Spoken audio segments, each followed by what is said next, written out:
18 और 19 जून को होने वाले ओवरऑल सेरू क्लासिक के मेंस फिजिक डिवीज़न का मैं फाइनल प्रेडिक्शन वीडियो ले आया हूं, जिसमें कि मैं आप लोगों के लिए जो अब मेरे जो टॉप 3 पिक्स होंगे जो मेंस ओवरऑल कंपटीशन को मेन फिजिक डिवीज़न को जीतेंगे उनकी प्रेडिक्शन होगी। और साथ ही साथ उन दो बड़े यूट्यूबर्स का नाम भी जिनका आज की डेट में सब एथलीट्स में काउंट करने लगे हैं, जिसे आपकी मोस्टली ट्रांसफॉर्मेशन एथलीट्स काउंट कर सकते हैं। वैसे तो इतने पुराने एथलीट नहीं है कि जिनका इन कैटेगरी में सबसे ऊपर या सबसे इम्पोर्टेंटली नाम लिया जाए, बट जैसा कि वो ट्रांसफॉर्मेशन करके कंटिन्यूसली शोज़ खेल रहे हैं पिछले एक साल से, तो वो भी एथलीट्स की कैटेगरी में आ चुके हैं। तो उनके बारे में मेरी प्रेडिक्शन रहेगी। सबसे पहले बात कर लेते हैं टॉप 3 की। जो मेरे टॉप 3 पिक्स हैं, पिछले साल के टॉप 3 पिक्स में भी वो थे, इस साल के टॉप 3 पिक्स में भी वो रहेंगे। पिछले साल राजा अजीत थे, इस बार एक नए एथलीट का नाम मैं आप लोगों के सामने रखने जा रहा हूँ, जो बॉडी बिल्डिंग के फैंस हैं उनके लिए तो वो नए एथलीट नहीं है, बट जो बॉडी बिल्डिंग के फैंस नहीं हैं, सिर्फ ओवरऑल किसी यूट्यूबर एथलीट्स को देखने के लिए कॉम्पिटिशन्स फॉलो करते हैं, तो उनके लिए ये नया नाम होगा, जिनका नाम है डेल्टा दिलीप। पिछले एक साल से हम उन्हें देख रहे हैं। अमेचर ओलंपिया में उन्होंने कम्पीट किया, थाईलैंड प्रो शो में उन्होंने कम्पीट किया, दोनों ही शोज़ के अंदर उनका गोल्ड मेडल आया था उनकी अपनी क्लास के अंदर। बट ओवरऑल कंपटीशन में जाने के बाद वो थोड़े से पॉइंट की वजह से प्रो कार्ड से चूक गए। तो मोस्ट कंसिस्टेंट अगर मैं एथलीट काउंट करूँ पिछले एक साल से, जो कंटिन्यूसली शोज़ पे शोज़ खेलते जा रहे हैं लेकिन प्रो कार्ड से एक स्टेप दूर पे रह जाते हैं। गोल्ड मेडल तो उनके अपनी डिवीज़न अपनी हाइट क्लास में तो हमेशा ही आता है। ओवरऑल अगर उनकी कंसिस्टेंसी और बॉडी फिजिक की बात करी जाए तो बैलेंस के साथ साथ कंडीशन बहुत अच्छा लेके आते हैं स्टेज के ऊपर। और मैन फिजिक में मोस्टली जो जजेस हैं वो कंडीशन की तरफ ज़्यादा जाते हैं, जब तक कि आप प्रो कार्ड जीत ना जाए। प्रो कार्ड जीतने के बाद जजेस की डिमांड होती है कि आप थोड़ा सा बड़ा साइज़ लेके कैरी करके आए स्टेज पे, ताकि आपकी जो डेफिनेशन और साथ ही साथ बैलेंस एंड सिमिट्री है वो भी जो जजेस हैं उन्हें ज़्यादा अट्रैक्टिव बन सके। तो ओवरऑल अभी तो डेल्टा दिलीप है मेरी टॉप 3 में पिक में। मैं इन तीनों को भी, जो भी एथलीट मैं रखूँगा, इन तीनों को रैंकिंग्स आप लोग कमेंट सेक्शन में देना कि आपको क्या लगता है कि इन तीनों में से कौन से एथलीट को जीत सकते हैं, क्योंकि तीनों में ही प्रो कार्ड जीतने का पोटेंशियल है। और तीनों ही एथलीट्स में से जो भी सबसे वेल डिफाइंड और कंडीशन स्टेज पे आएगा उसी को शो में प्रो कार्ड मिलेगा, क्योंकि आपको पता है कि बॉडी बिल्डिंग का गेम मास विद क्लास का होता है। सिर्फ क्लास या सिर्फ मास से आप कोई भी शो नहीं जीत सकते। सेकंड पिक है मेरी जीजो जॉन्स। जीजो जॉन्स लास्ट ईयर भी बहुत अमेजिंग दिख रहे थे, और अगर मैं ओवरऑल मेरे टॉप 3 की पिक की बात करूँ तो मेरा जो फेवरेट पिक है वो जीजो जॉन है, क्योंकि उनकी ओवरऑल फिजिक के अंदर जो बैलेंस और सिमिट्री मुझे दिखती है, बाकी एथलीट्स में वो सिमिट्री अभी मुझे नहीं दिख रही। शोल्डर टू वेस्ट रेशियो जो मैन फिजिक का गेम है, और साथ ही साथ पोजिंग रूटीन, ये दोनों चीज़ें उनका जो एडवांटेज है वो एडवांटेज मुझे बाकी एथलीट्स को नहीं दिखाई देता। पिछले साल शोज़ की टाइमिंग में कंपटीशन लेट होने की वजह से उनकी कंडीशन थोड़ी सी पीछे रह गई थी, जिसकी वजह से वो अपना बेस्ट नहीं दिखा पाए।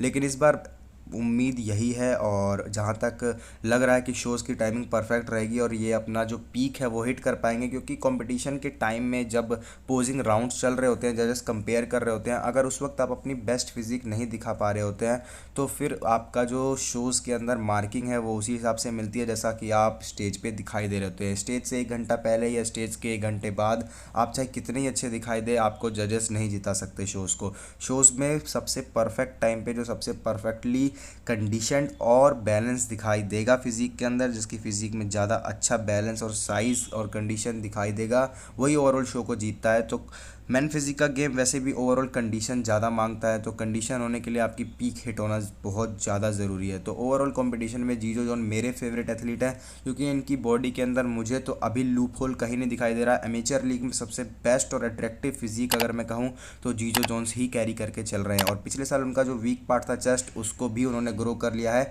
बैक और शोल्डर उनका हमेशा से स्ट्रॉन्ग पार्ट रहा है। पोजिंग वो हमेशा से क्लीन करते आए हैं, और मिड सेक्शन उनका हमेशा से टाइट रहा है। तो ओवरऑल बहुत कंप्लीट पैकेज है, और मैं ये चाहता हूँ कि इस बार जीजो जॉन अपना परफेक्ट और बेस्ट स्कोर लें और ब्लू टिक भी उन्हें मिल जाए, क्योंकि जैसे ही एथलीट इंडिया में प्रो शो जीतते हैं वो एक सेलिब्रिटी से कम नहीं रह जाते। तो उम्मीद तो यही है कि जीजो जॉन इस बार कुछ कमाल करके दिखाएंगे ज़रूर। इसके बाद है आप सभी के फेवरेट अभिषेक यादव। अभिषेक यादव की फिजिक लास्ट ईयर से इस साल इम्प्रूव तो हुई है, लेकिन अभिषेक यादव की फिजिक में मैं कोई ऐसा नहीं है कि मेरे हेट है उनके लिए, मेरे लिए भी वो फेवरेट एथलीट ही है, बट उनकी फिजिक के अंदर थोड़ा सा भी मुझे बैलेंस कम दिखाई देता है ओवरऑल बाकी एथलीट के कंपैरिजन में। अगर देखें उनका साइज़ कुछ कुछ बॉडी पार्ट का बहुत अट्रैक्टिव और डोमिनेटिंग है, जैसे उनका शोल्डर, आर्म्स, ये दोनों एक ऐसा उनका स्ट्रॉन्ग पार्ट है जिसको की वजह से उनका जो साइज़ है वो साइज़ हमेशा ही बाकी एथलीट्स को डोमिनेशन में डाल देता है, लेकिन उनकी बॉडी के अंदर जो कंप्लीटनेस है वो अभी आनी बाकी है।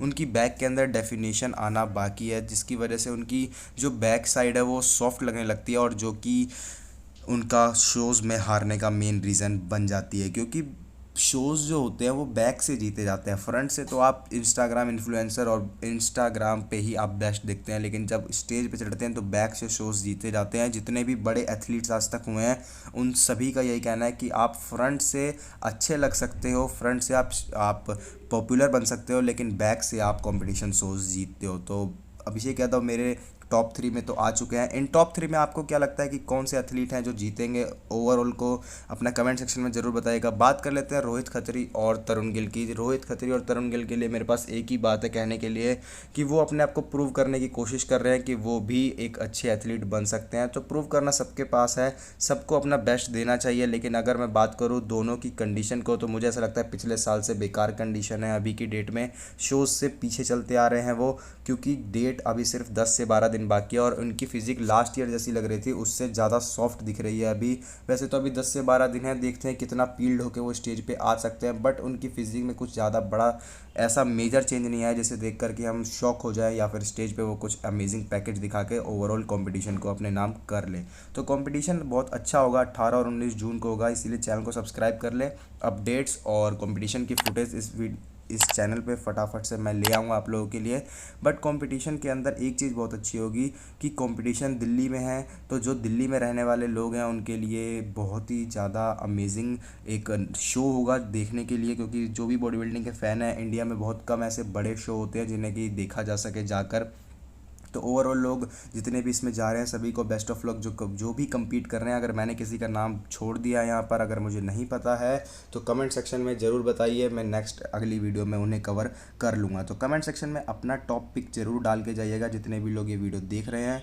और कंपटीशन के लिए मैं किसी को भी क्रिटिसाइज़ नहीं कर रहा कि कोई भी किसी भी शो को नहीं जीत सकता है। शो को जीतने वाला एथलीट वही होगा जो अपना बेस्ट दिखा पाएगा स्टेज के ऊपर, या फिर बाकी कोई और एथलीट जो उससे बेटर हो लेकिन अपना बेस्ट नहीं दिखा पाए। क्योंकि गेम मास विद क्लास का था, मास विद क्लास का है और मास विद क्लास का ही रहेगा। जो बेस्ट कंडीशन एग्जैक्ट टाइम पे, जिस टाइम पे कंपैरिजन राउंड हो रहे होंगे, लेके आएगा, सोज वही जीतेगा। साइज़ कभी भी मैन फिजिक में बड़ा रोल फैक्टर नहीं करेगा प्ले।